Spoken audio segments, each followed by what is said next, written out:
Hello everyone, स्वागत है आप सभी का आपके अपने यूट्यूब चैनल उन्नत क्लासेस में। आज की इस वीडियो में हम देखने वाले हैं कंप्यूटर के कुछ महत्वपूर्ण प्रश्न जो कि आपकी पटवारी के एग्ज़ाम के लिए बहुत ही महत्वपूर्ण होने वाले हैं।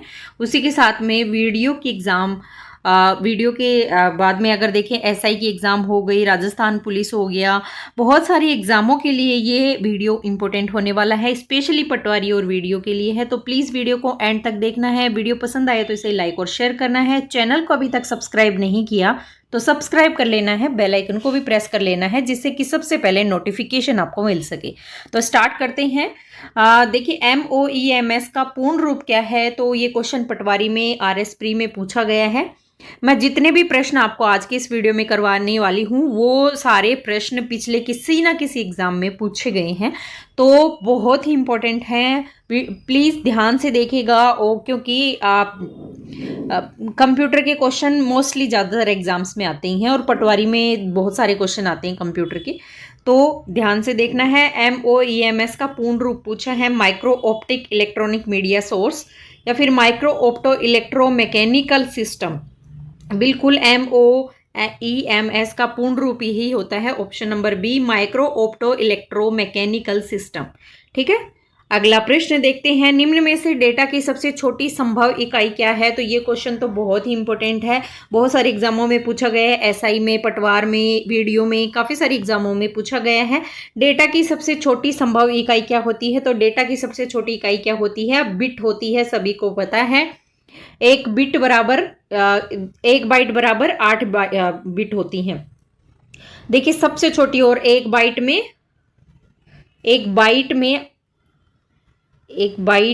8 बिट होती हैं, तो सबसे छोटी इकाई है बिट। अगला प्रश्न है, एक निब्बल में कितनी बिट्स होती हैं? अब देखिए निब्बल में बिट्स पूछा है, तो एक निब्बल में देखें तो टोटल कितनी होगी। ऐसे अगर देखें हम तो 8 बिट्स बराबर एक बाइट होती हैं, और तो 2 निब्बल में 4 बाइट होंगी। एक निब्बल में कितनी बाइट होंगी? 4 बाइट होंगी, है ना। तो ऑप्शन नंबर 4 जो है वो राइट आंसर हो जाएगा। अब देखिए आपको समझ में ना आया हो तो ध्यान से इसे यहाँ समझिएगा। कंप्यूटर की मेमोरी को नापने के लिए एक बिट बराबर कितनी होती हैं? 8 बाइनरी होती हैं, और 8 बिट्स जो हैं वो एक बाइट के बराबर होती हैं ना। 8 बिट्स किसके बराबर होती हैं? एक बाइट के बराबर होती हैं, अभी बताया था। इसी के साथ में एक बाइट जो है वो 2 निब्बल के बराबर होगी, मतलब एक निब्बल जो है वो 4 बिट्स के बराबर होगा, है ना। समझ में आ गया होगा। और ये जो कंप्यूटर मेमोरी को मापने की इकाई है ये आपको याद होनी चाहिए।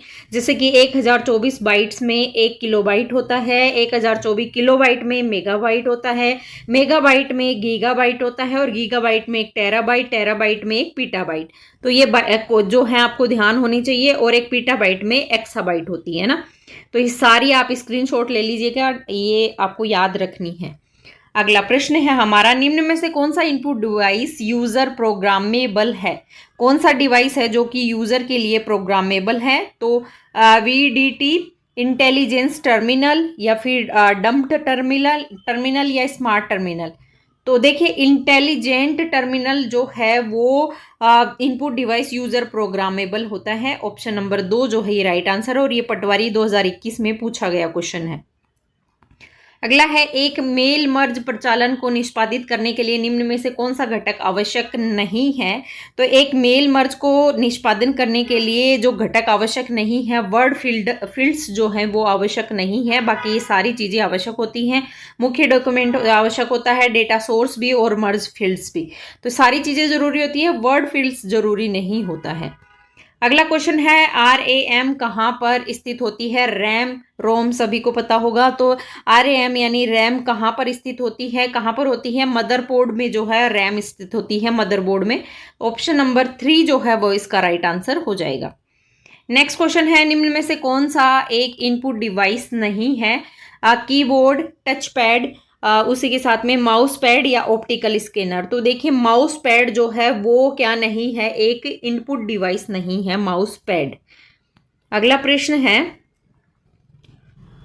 1 मेगाबाइट वास्तव में किलोबाइट के बराबर होती है। अभी जस्ट मैंने आपको करवाया था, तो 1 मेगाबाइट कितने किलोबाइट के? 1024 किलोबाइट के बराबर होती है। अगला क्वेश्चन है आउटलुक एक्सप्रेस है एक क्या, आउटलुक एक्सप्रेस एक ईमेल क्लाइंट है, क्या है, ईमेल क्लाइंट, आउटपुट एक्सप्रेस, ये भी पटवारी का क्वेश्चन है। लैन का पूर्ण रूप क्या है, तो ये भी पटवारी में पूछा गया था। लैन का पूर्ण रूप होता है लोकल एरिया नेटवर्क, और जो रीट की एग्जाम हुई थी उसमें भी ये क्वेश्चन आया था। तो लैन का मतलब होता है लोकल एरिया नेटवर्क। अगला है लैन का पूर्ण रूप लोकल एरिया, इसकी एक्सप्लेनेशन है, ये इसकी फुल फॉर्म है, एक निश्चित और छोटे भौगोलिक क्षेत्र लगभग 1 वर्ग किलोमीटर के दायरे में सभी आपस से जुड़े कंप्यूटर का नेटवर्क जो है वो लैन कहलाता है। तो इसकी डेफिनेशन भी आपको ध्यान में रखनी है। ये एक कमरे में स्थित या एक ऑफिस में स्थित एक संख्या में स्थित सभी कंप्यूटर का नेटवर्क हो सकता है। इस नेटवर्क का आकार जो है वो छोटा होने के कारण इसमें डाटा स्थानांतरण तेज और त्रुटि रहित होता है। तो ये लेन की विशेषताएं हैं, आपको ध्यान में रखनी है। लेन की विशेषताएं क्या क्या बताई हैं। अगला प्रश्न है आउटपुट उपकरण नहीं है मॉनिटर, कीबोर्ड, प्रिंटर या प्लॉटर।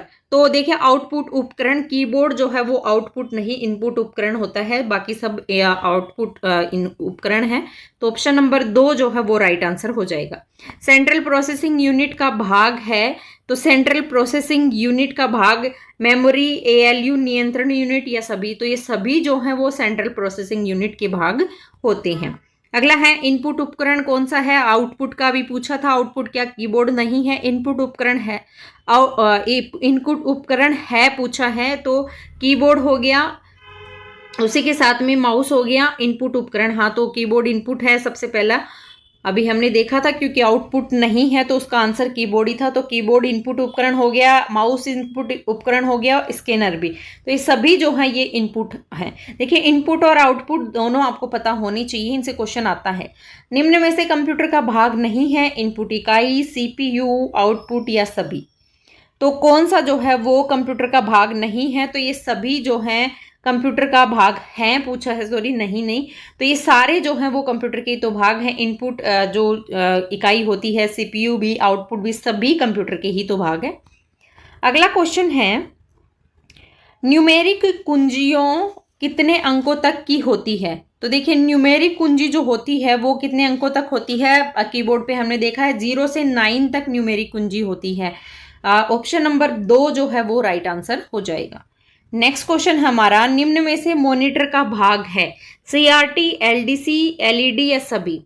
तो देखिए कंप्यूटर का भाग, मॉनिटर का भाग है कौन सी चीज, तो ये सारी चीजें जो है वो मॉनिटर के भाग हैं। ये सभी मॉनिटर में सीआरटी होता है, एलडीसी, एलसीडी होती है और एलईडी, ये मॉनिटर के ही भाग हैं। तो सभी ऑप्शन राइट हो जाएगा 4। कंप्यूटर में डाटा जिन उपकरणों द्वारा प्रदर्शित किया जाता है वे क्या कहलाते हैं। तो देखिए कंप्यूटर में डाटा जिन उपकरणों के द्वारा प्रदर्शित होता है वो आउटपुट उपकरण कहलाते हैं। देखिए आउटपुट और इनपुट से कितने प्रश्न आए हैं, और ये प्रश्न जो है ये किसी ना किसी एग्जाम में पूछे गए हैं, राजस्थान के फर्स्ट ग्रेड में, और उसी के साथ में पटवारी में हो गया, वीडियो में पूछे गए हैं, एसआई में पूछे गए हैं। तो ये बहुत सारी एग्जामों में पूछे गए क्वेश्चन हैं। तो इनपुट आउटपुट के जो क्वेश्चन हैं वो आपके सामने हैं, कितने आए हैं। प्रिंटर कौन सी डिवाइस है, तो देखिए प्रिंटर जो है वो कौन सी आउटपुट डिवाइस होती है, printer. Option number 3 right answer हो जाएगा। अगला है मोडेम कार्य करता है ईमेल भेजने का, धारा को परिवर्तित करने का, इलेक्ट्रॉनिक विधि से दस्तावेज एक स्थान से दूसरे स्थान भेजने का, या एनालॉग तरंग को डिजिटल और डिजिटल को एनालॉग में परिवर्तित करने का। तो ये जो मोडेम जो होता है वो एनालॉग तरंग को डिजिटल में और डिजिटल को एनालॉग में चेंज करता है। यही किसका कार्य होता है, मोडेम का कार्य होता है।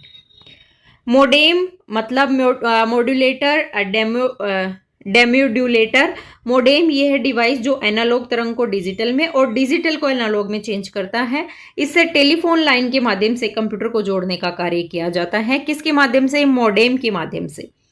टेक्स्ट एवं तस्वीरों को भेजने के लिए किस उपकरण का उपयोग किया जाता है, यानी हम जो टेक्स्ट और फोटोज वगैरह भेजते हैं वो किसके माध्यम से भेजते हैं, प्रिंटर, टेलेक्स या फैक्स। फैक्स के द्वारा भेजी जाती हैं। देखिए आजकल तो बहुत सारे सोर्स हो गए हैं, तो फैक्स के द्वारा टेक्स्ट और तस्वीरें जो हैं वो भेजी जाती हैं। किसी भी कंप्यूटर में जब कोई कार्य होता है तो वह किन 3 चरणों में पूरा होता है? तो ये क्वेश्चन भी बहुत बार एग्जाम में पूछा गया है। निवेश, प्रक्रिया और निर्गमन के द्वारा जो है वो कार्य होता है कंप्यूटर में। 3 चरण होते हैं इसके, ये याद रखना है, सीक्वेंस आपको ध्यान में रखना है, निवेश, प्रक्रिया और निर्गमन।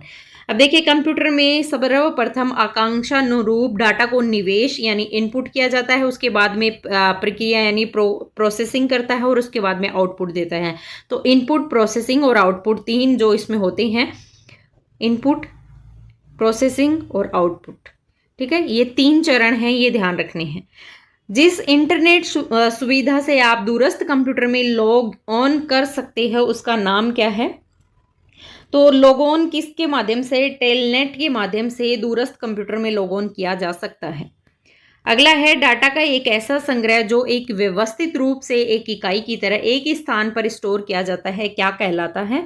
तो डाटा शीट कहलाता है, डाटा फील्ड कहलाता है, डाटा वैधता या डाटाबेस? तो बिल्कुल डाटाबेस कहलाता है, जो कि एक ही तरह का एक स्टोर किया जाता है, एक ही स्थान पर स्टोर करके रखा जाता है, तो ये डाटाबेस कहलाता है।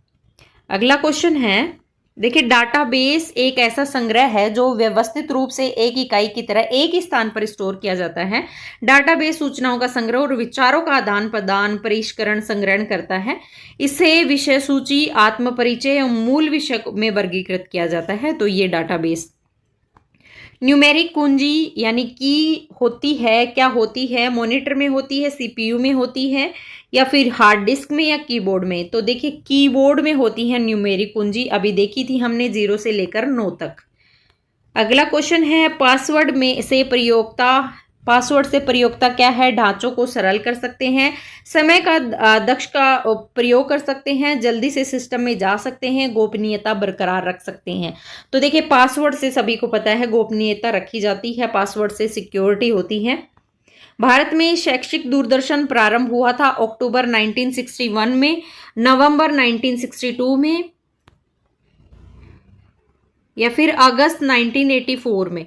तो देखिए भारत में शैक्षिक दूरदर्शन जो प्रारंभ हुआ था अगस्त 1984 में स्टार्ट हुआ था, ध्यान रखिएगा। भारत में 1959 में शैक्षिक दूरदर्शन का प्रारंभ माना जाता है। संपूर्ण देश में 15 अगस्त 1984 को दैनिक राष्ट्रीय कार्यक्रम प्रारंभ हुआ था। जनवरी 2000 में ज्ञानार्दर्शन का प्रारंभ हुआ था। तो संपूर्ण भारत में पूछा है तो कब स्टार्ट हुआ था? 1984 में, है ना। संचार प्रक्रिया का सही क्रम निम्न में से कौन सा है? तो संचार प्रक्रिया का सही क्रम अगर देखें, भेजने वाला, संदेश, माध्यम और प्राप्तकर्ता। ठीक है, ये इसका सही क्रम है संचार प्रक्रिया का। अगला क्वेश्चन है, निम्न में से कौन सा इंटरनेट नेटवर्क का घटक नहीं है? स्पीकर्स, डेटा मोडेम या फिर प्रोटोकॉल?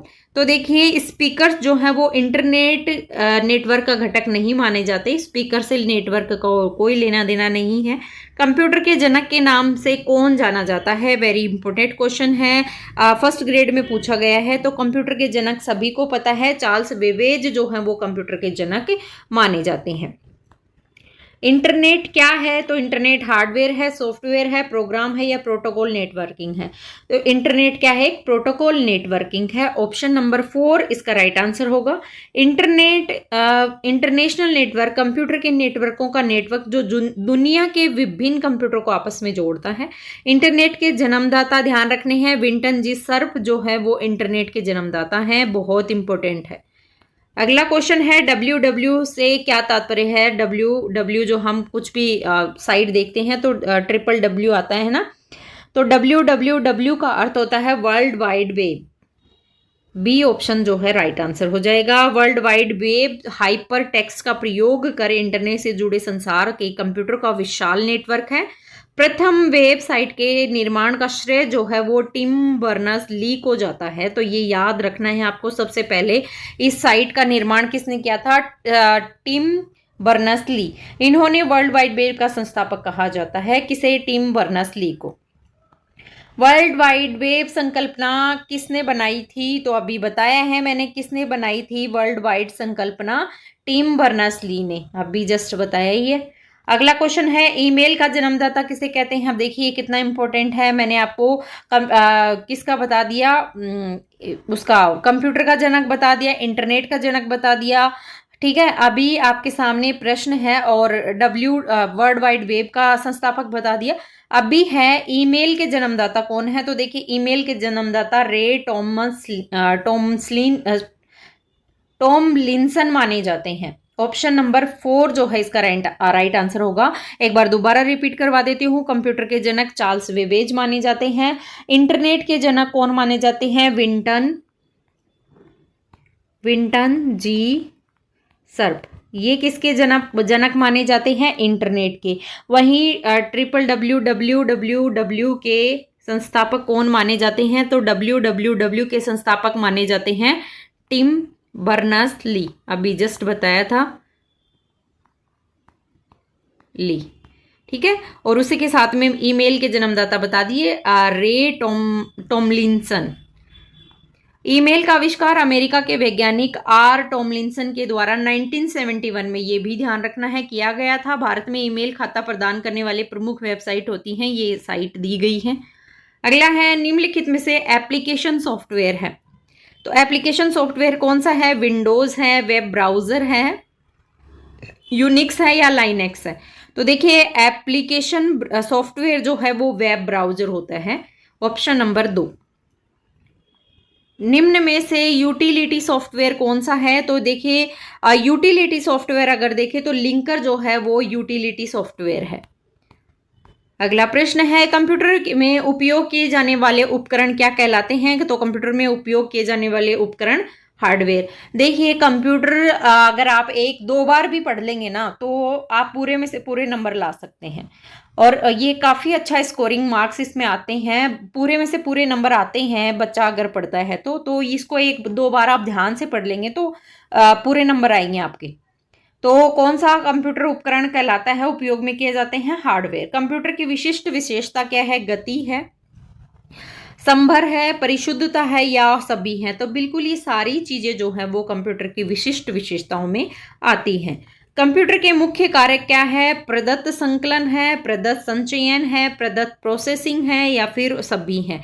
तो देखिए कंप्यूटर की जो मुख्य कार्य हैं वो ये सारी ही चीजें जो है ये मुख्य कार्य हैं, प्रदत्त संकलन, संचयन, प्रोसेसिंग, ये सारे ही कंप्यूटर के कार्य हैं। डिजिटल संचार आयोग, डिजिटल कम्युनिकेशन कमीशन, डीसीसी का मुख्य कार्य क्या है। अब देखिए डीसीसी आ जाए आपके सामने, फुल फॉर्म पूछ ले तो डीसीसी की फुल फॉर्म ही आपके सामने है, डिजिटल कम्युनिकेशन कमीशन जो है डीसीसी का। अब कार्य पूछा है, दूरसंचार सेवा प्रदाताओं को लाइसेंस प्रदान करता है, दूरसंचार नीतियों का निर्माण और क्रियान्वयन करता है, दूरसंचार स्पेक्ट्रम की नीलामी करता है, मोबाइल नंबर पोर्टेबिलिटी सेवाओं का प्रबंधन करता है।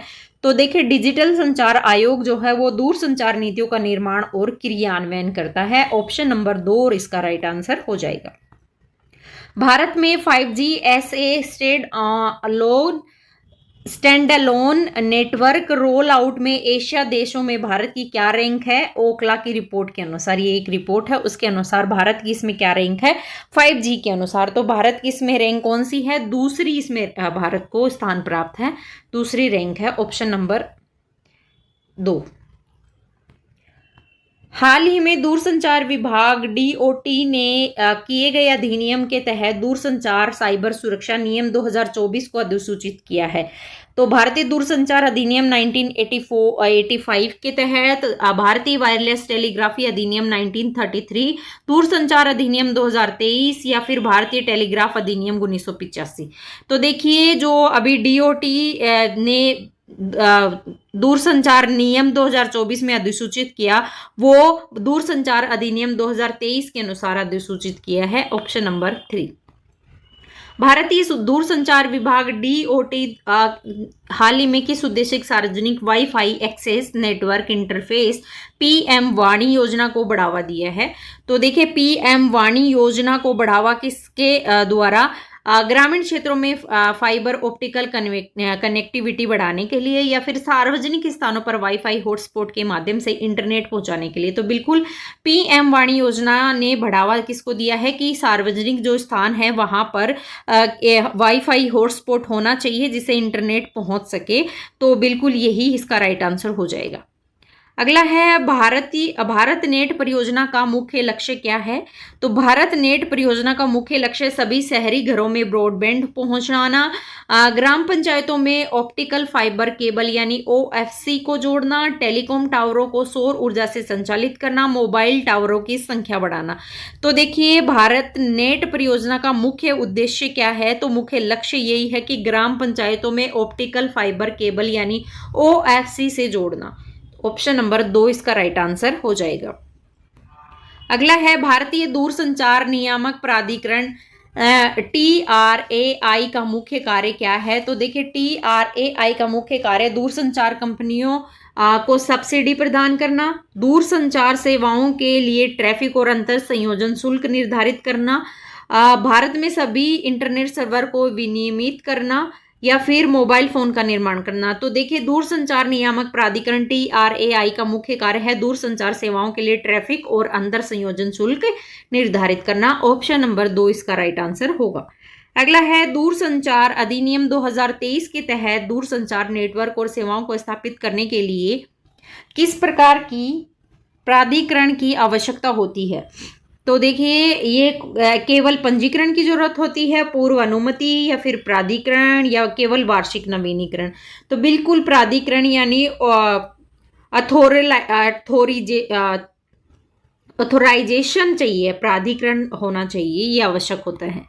अगला क्वेश्चन है भारत सरकार 6G प्रौद्योगिकी के विकास के लिए 6G विजन डॉक्यूमेंट जारी कर चुकी है। इस विजन डॉक्यूमेंट का प्राथमिक लक्ष्य क्या है? तो ये क्वेश्चन कहीं ना कहीं आपके करंट से भी जुड़े हुए हैं। तो केवल शहरी क्षेत्रों में 6G कनेक्टिविटी प्रदान करना, 6G विकास में भारत को वैश्विक नेता बनाना, SG सेवाओं को चरणबद्ध तरीके से समाप्त करना, केवल सुरक्षा उद्देश्यों के लिए 6G का उपयोग करना।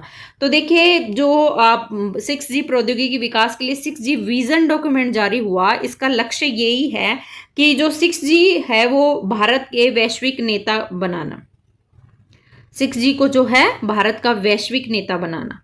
अगला है दूरसंचार अधिनियम 2023 में सरकार ने स्पेक्ट्रम के प्रशासन आवंटन यानी एडमिनिस्ट्रेटिव अलोकेशन का प्रावधान किया। ये प्रावधान मुख्य रूप से किन सेवाओं के लिए होगा? तो ये मोबाइल ब्रॉडबैंड सेवाएं जैसे 5G 4G के लिए होगा, या फिर सैटेलाइट ब्रॉडबैंड सेवाएं जैसे राष्ट्रीय सुरक्षा, सार्वजनिक हित सेवाएं जैसे आपदा प्रबंधन के लिए होगा। तो बिल्कुल इन्हीं के लिए होगा। जो कौन सा एडमिनिस्ट्रेटिव अलोकेशन का जो स्पेक्ट्रम का प्रावधान है जो कि दूरसंचार अधिनियम 2023 के तहत आया, उसमें ये मुख्य रूप से लागू होगा। भारत में 5G स्लाइमिंग की अवधारणा का क्या महत्व है? तो 5G स्लाइमिंग की अवधारणा का मुख्य क्या महत्व है? ये एक भौतिकी 5G नेटवर्क पर विभिन्न प्रकार की सेवाएं जैसे LOT उपभोक्ता के लिए अनुकूलित वर्चुअल नेटवर्क बनाने की अनुमति देता है। तो यही इसका जो है अवधारणा का मुख्य महत्व है 5G स्लाइमिंग का। ठीक है, अगला क्वेश्चन है डिजिटल कम्युनिकेशन कमीशन DCC को दूरसंचार विभाग का शीर्ष निर्णय लेने का वाला निकाय है। आमतौर पर कौन से सदस्य शामिल होते हैं? तो देखिए इसमें कौन से सदस्य शामिल होते हैं? केवल दूरसंचार सेवाओं के प्रदाताओं के प्रतिनिधि होते हैं, दूरसंचार विभाग के सचिव, वित्त, उद्योग और इलेक्ट्रॉनिक्स और सूचना प्रौद्योगिकी मंत्रालय के प्रतिनिधि। तो ये सभी जो हैं वो DCC कमीशन में जो है दूरसंचार विभाग उसके आमतौर पर सदस्य होते हैं। DCC के डिजिटल कम्युनिकेशन कमीशन के सदस्य ये सभी होते हैं। अगला प्रश्न है भारत में प्राइवेट 5G नेटवर्क के संबंध में हालिया नीतिगत विकास क्या है? सरकार ने निजी कंपनियों को निजी 5G नेटवर्क स्थापित करने के लिए स्पेक्ट्रम खरीदने के लिए बाध्य किया है। विकास क्या है? अच्छा, सरकार ने कुछ शर्तों के तहत कंपनियों को सीधे स्पेक्ट्रम आवंटित करने की अनुमति दी है ताकि वे अपने स्वयं के निजी 5G नेटवर्क जो है वो स्थापित कर सके। तो यही जो है नीति 5G नेटवर्क के संबंध में जो नीतिगत विकास हुआ उसके अंतर्गत ये नियम लागू हुआ है। अगला है भारत का स्वदेशी 5G टेस्ट बेड पहल का मुख्य उद्देश्य क्या है? तो टेस्ट बेड पहल का मुख्य उद्देश्य है केवल 5G उपकरणों का परीक्षण करना, भारत में 5G प्रौद्योगिकी स्वदेशी विकास प्रशिक्षण को तैनात और सक्षम बनाना। तो यही कार्य है 5G टेस्ट बेड का। अगला है सार्वजनिक दूरसंचार नेटवर्क सुरक्षा नियम 2024 public telecom communication network security rule 2024 का प्राथमिक उद्देश्य क्या है, जिसे दूरसंचार अधिनियम 2023 के तहत अधिसूचित किया गया है? तो देखिए क्वेश्चन ये भी आ जाए कि दूरसंचार अधिनियम कब अधिसूचित किया गया, तो 2023 में। केवल विदेशी दूरसंचार उपकरण विक्रेताओं पर प्रतिबंध लगाना, दूरसंचार नेटवर्क और सेवाओं को साइबर सुरक्षा खतरों और अधिनिकृत पहुंच से बचाना। बिल्कुल यही 5G सार्वजनिक दूरसंचार नेटवर्क सुरक्षा अधिनियम 2024 के तहत जो है प्राथमिक उद्देश्य यही रखा गया कि जो दूरसंचार नेटवर्क और सेवाएं उनको साइबर सुरक्षा और खतरों से अधिनिकृत से बचाना इनका महत्वपूर्ण उद्देश्य है। और ये सार्वजनिक दूरसंचार नेटवर्क सुरक्षा अधिनियम आया गया था, नियम 2024 में आया, दूरसंचार अधिनियम 2023 में आता है, public telecom communication network security rule 2024 था।